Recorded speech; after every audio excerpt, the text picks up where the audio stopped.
Ever wonder what it's like to be a total sociopath?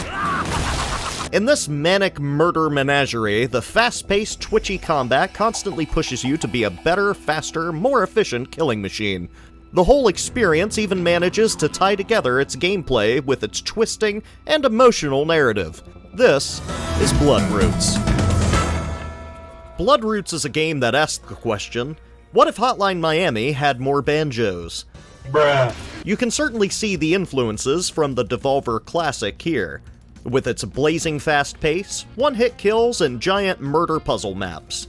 There's even different animal hats to unlock, but it adds a few new things to the mix, namely verticality, platforming, and a comprehensible narrative. It's hard to tell the setting here because all the music and costuming says cowboy western, but you can also pick up a lightsaber, and this guy has a flying train.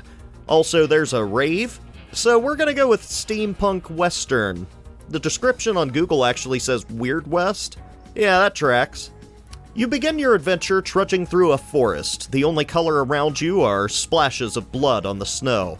You follow them to eventually find a village burning to the ground. Terrytown. Bodies are stacked high as the ground runs red with blood. You eventually progress through to a graveyard and a dead end. A gang named the Blood Beast, sporting various animal skin hats, appear behind you, shooting you dead in the snow. And a man wearing a cloak made from a black wolf finishes you with your own axe. You lay in the snow for months until you are brought back seemingly on rage alone. You then begin your path of revenge as you learn more about the people who killed you and yourself. So basically it's Cowboy Kill Bill. Bloodroots' core gameplay is a simple concept that quickly escalates and keeps building on itself until the very end of the game. You only have 3 actions outside of movement. You can attack, jump, or pick up an item. Items have different uses and abilities, and the pacing of challenges along with the introduction of new mechanics is masterfully done here. You start off small. Items are picked up and swung at anything that looks at you funny. Planting an axe in a face is pretty straightforward, but you can also use fence posts, skulls, fireworks, boots, a giant boot, this gun that shoots kamikaze birds. The homicide possibilities are endless here. Beat 3 men to death by spinning a ladder, tend the fields, throw a guy at another guy, only have a meat hook, improvise. The world is your murder burrito, and you can have whatever fillings you want. This might lead to one of my few gripes with the game, though. There's almost too much stuff here. Most times I would die because I picked up the wrong item in a mess of a whole bunch of items. Having a lot of options is great, but it gets frustrating when you can't get the right one, and you only need to miss one to end a whole run. The combat is not forgiving. You just go back to a checkpoint after taking one hit, but some of these sections can be a nightmare if you don't know the layout. Hell, some still are even when you do. Weapons can also lack consistency across types. Some weapons with a large swing will hit a group of enemies, some only hit one. You're going to be doing a lot of trial and error here to figure out the best method of efficient murder hoboing. And really that's what you're doing.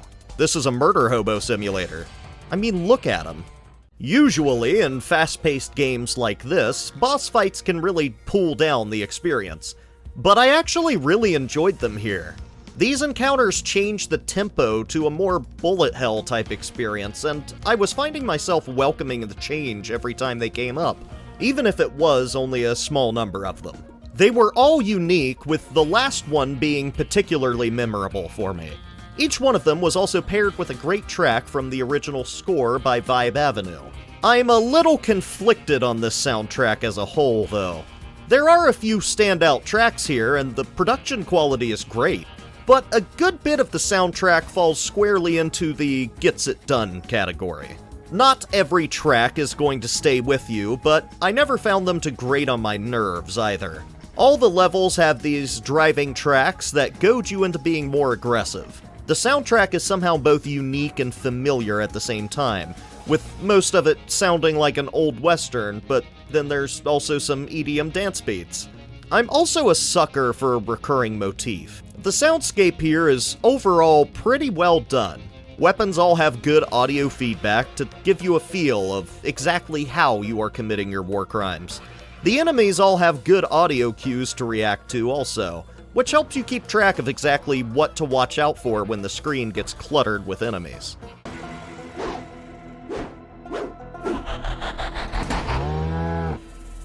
This is all pretty good stuff by Studio Paper Cult, and I was very surprised to find that Bloodroots is only their second title. There's a lot of good work being done here, but I have a few nitpicky problems. While the platforming is a welcome addition to the formula, it can be hard to properly judge jumps a lot of times. Projectiles can be hidden by the terrain too. Speaking of projectiles, sometimes bullets would go through solid walls. This seemed to only happen around corners, and not so often that it was a huge issue, but with everything else being so precise, the times I did get killed by a magic bullet felt pretty frustrating. There also may be an issue with hit detection on some weapons. It's hard to tell here, but there were more than a couple of times I felt I definitely should have hit an enemy, only for my weapon to go right through them as they murdered me. Also, the targeting of enemies, especially in large groups, could get pretty messy. This murder ballet requires precision, and if you charge into the wrong enemy, that could be your last move.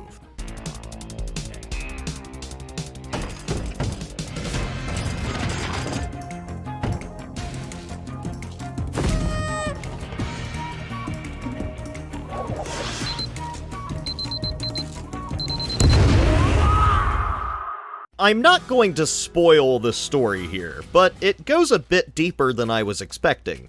You have prolonged talks with the blood beasts as you go through their acts and throughout the game after you kill them. It's up in the air as to whether these are actually ghosts here talking to you, or if you're losing your mind. Maybe it's both. They seem to know things you wouldn't though, or are you just making it up? The story has a twist that, while fairly easy to call about halfway into the game, still had a good reveal in the end. I enjoyed the hell out of Bloodroots for as short as it was.